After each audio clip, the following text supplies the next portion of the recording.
Sınıfının güzel bir gününden herkese merhaba. Şu güzel kumaşımızla bakın şimdi biz bugün neler yapacağız. 2021 Eylül sayısından daha önce de denediğimiz bir kalıp olan şu modelimizi, şunu yapacağız.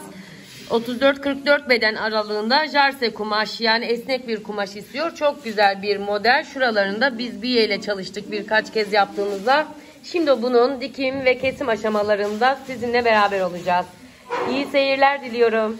Evet, biz bu çalışmayı Sibel Hanım'la yürüteceğiz. Şimdi Sibel Hanım kumaşın boyuna serdi ve kalıpları nasıl yerleştireceğine bakıyor. Bundan bir tane daha dikmiş olmasına rağmen kumaşın eni ve boyu farklı olduğu için farklı kalıp yerleştirme yöntemlerini deneyecek haliyle. Size biraz modelden bahsedeyim. Ekstra kırmızı patron, 34-44 beden aralığı demiştik. Dikiş okulunda da vermiş. 3 parçadan oluşuyor. Son derece basit, kolay ve herkesin yapabileceği modeller arasında ve çok güzel sonuç veriyor bu. Kumaş önerisi olarak viskon jarse önerilmiş. Malzemede telalı esnek dikiş bandı önermiş omuzlara dikmek için. Ve dikişler ve kenarlar için 1,5 santim. Kumaş ölçüsü de 1,20 eni, yani çiften kumaştan 1,20 kumaş önerisi yapılmış.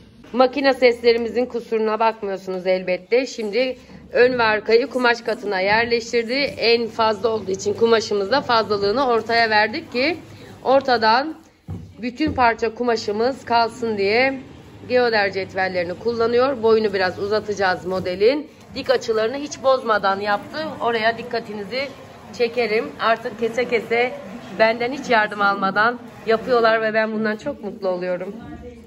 Ellerine sağlık Sibel Hanım. Kumaşımı sürerken biraz da atölyemde yapılan işleri göstereyim. Burada bir çok güzel pantolon kesiyoruz. Hacer Hanım'la beraber pantolonumuz bu. Neymiş? Pantolonlar ve Tulumlar dergisinden. Burada başka bir pantolon keseceğiz. Onu da belki birazdan gösteririm. Burada da kareli oduncu bir gömlek çalışmamız olacak.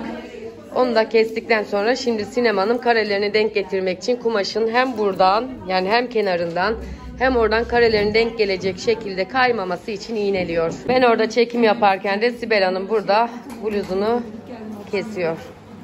Birazdan diğer parçaya kolu yerleştireceğiz. 2 parçalı almış. Silivri pazarından herhalde, değil mi? Evet, Silivri pazarından 7,5 liraya almış. Bakın 7,5 liraya harika bir bluzumuz olacak şimdi. Biyeli miyeli hem de. Evet, makasla birlikte elinin dönmesini göstermek istedim ama yetişemedim. Gerçekten kumaşı hiç oynatmadan, yerinden kaydırmadan, eli de kumaşın üzerinde ve bilek hareketiyle kesiyor. Aslında bileği kesiyor, eli kesmiyor. 90 dereceleri de gene üstüne basa basa söylüyorum, hiç bozmadan. Ön ve arkayı kestik. Şimdi kolu yerleştireceğiz. Evet, ortadan bütün bir parça halinde çıkardığımız kumaş. Bazen biz böyle kumaşlardan çocuk taytı da dikiyoruz. Çocuk üstü de yeleği de dikiyoruz. O yüzden kumaştan en az fireyi vermek çok çok çok önemli. Kolu da kolun genişliğine göre ve düz boy ipini kaydırmadan yerleştirdi, çizdi. Bakın kalıp işaretlerini de aldı. Şimdi kolu kesecek.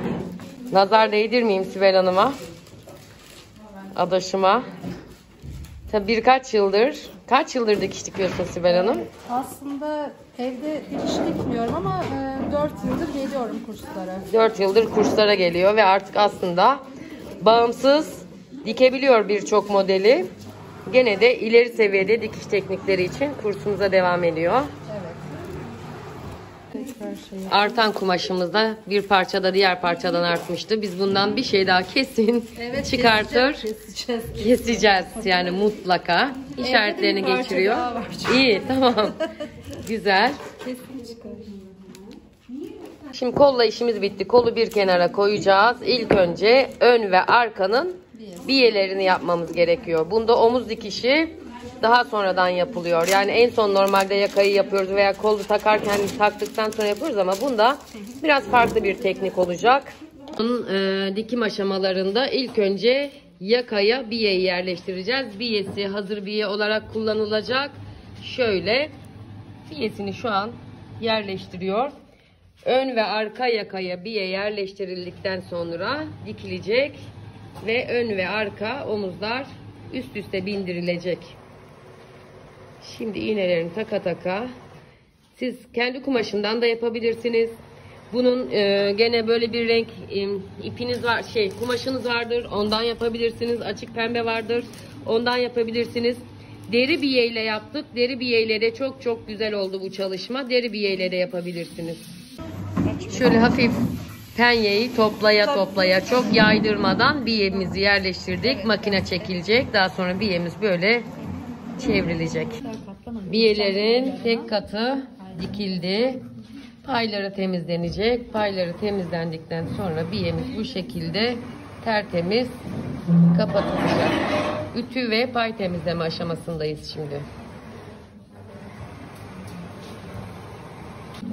Biyelerimizi temizledi, ütüledi. Geriye doğru şöyle yakından gösterelim. Önden görüntüsü şu olacak. Arkadan görüntüsü de bu olacak. Tam orasını şöyle bir işlem şöyle gösterelim açarak. Hepiniz aynı zamanda öğretmen yapacağım. Evet. Oradaki makine dikişinin üzerine katlayıp iğneliyor. Ki ölçümüz kaymasın diye. Bir de ön tarafından gösterelim sana zahmet. Tamam. Şimdi diğer parçayı yapalım. Biyelerimizi iğneledik. Şimdi makineleri çekilecek, ütülenecek. Diğer aşamaya geçeceğiz. Sonrası zaten her zaman bildiğimiz işler gibi olacak. Şimdi biyelerimizle bütün işlemimiz bitti. Makinalarımızı çektik, temizliğini yaptık. Şurada işaretlerimiz var. Bakın kalıptaki işaretleri geçirmiş Sibel Hanım. Şimdi onları üst üste bindirmesini yapacak. Arka öne doğru binecek. Arkayı yatırıyor. Bu kısmını iyi anlamaya çalışın. Evet, yerleştiriyor. Direkt üstüne bindirecek. Şöyle göstermeye çalışayım. İğneleyecek oraları. Dikimi çok kolay. Evet, çok pratik bir dikim oluyor bu da. İğneleyelim. Diğer omuzu da yapıyor şimdi. Sadece iğneledik şöyle. İşaretler üst üste binmiş olması önemli. Yani arka omuz biraz öne kaymış oluyor. Şimdi onları tutturacak. Makinede çekebilirsiniz. Kolla da şuradan arka ve ön kolu göstereceğim şimdi. Görüntümüz şöyle olacak yani. Şurası aslında bizim omuz çizgimiz. Tam şu işaret kalıpta var. Bunlar da böyle öne doğru binmiş olacak. Kollar burada. Şöyle bir de tersinden gösterelim. Şu şekilde. Buradan tutturulacak. Kol dikişine giriyor zaten. Burayı dikişle de birleştirebilirsiniz. Birleştirmeye de bilirsiniz. Sizin tercihinize kalmış. Birleştirerek de yaptık. Birleştirmeyerek de yaptık. İki tarafı da şimdi birleştirdik. Makinalarımız çekilsin. Şimdi kol işaretlerimizi kolda almıştık. Kol ortamıza getireceğiz. Burada kol ortamız bizim neresi? Kalıpta kol ortası işaretini almamışız.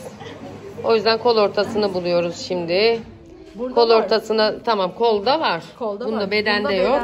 Kol ortasına bir işaret koyuyoruz. Kol ortası kol ortasına denk gelecek.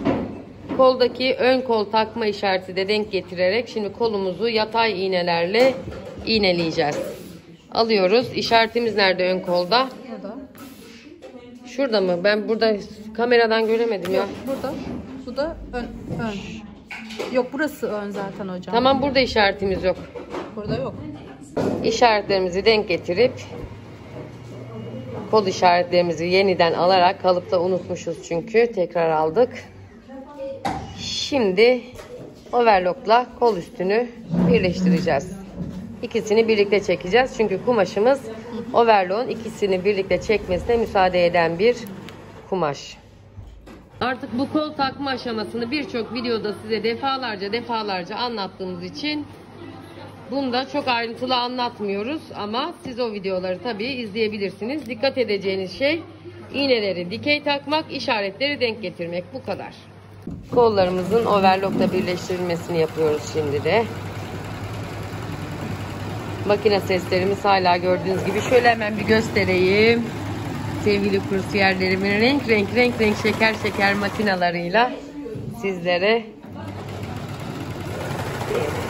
Daha sonra ne yapıyorduk? Yan dikişleri birleştiriyorduk. İşte bu kadar basit bunu dikmek. Kollardan sonra kol altında kol alt dikişleri denk gelecek şekilde birleştirdik, iğneledik. Makinesini çekmiş Sibel Hanım. Overlock. Niye çek? Öğlen arası verdikten sonra böyle olmuş. Şimdi yan dikişleri de bitecek. Devam edeceğiz. Normalde overlock'la da birleştirebiliriz biliyorsunuz. Evet, genel görüntümüz şu an bu da henüz bitmedi. Şimdi ne olacak? Kol ağzı ve bluzumuzun ucu bitecek ve sizlerle bitmiş halini paylaşacağız. Şimdi henüz bitirmedik ama Esin Hanım dedi ki bir ben giyeyim üzerime bakayım bu beden bende nasıl olacak, nasıl duracak. Bize dedik etek ve kol ağzını bitirmeden bir bakalım nasıl olmuş diye. Bence çok güzel oluyor. Kol duruşumuzu da size gösterelim şuradan. Bakın burası da kola girdiği için şurada hiçbir şey olmadı. Hadi şimdi birazdan da bitmişini. Bir de sahibinin üzerinde görelim değil mi? Bitirdik. Şöyle üstten göstereyim. Omuzlar, yaka, arkamızı dönelim. Evet hanımlar, bu kadar. Biz hemen bunu sabah kestik, biçtik, diktik. Overlock ve makine sırası beklemeseydik zaten biz bunu 2 saatte dikmiş olurduk rahatlıkla. Ellerine sağlık Sibel Hanım. Teşekkür ederiz bizimle bu çalışmaya katıldığın için. Hoşça kalın.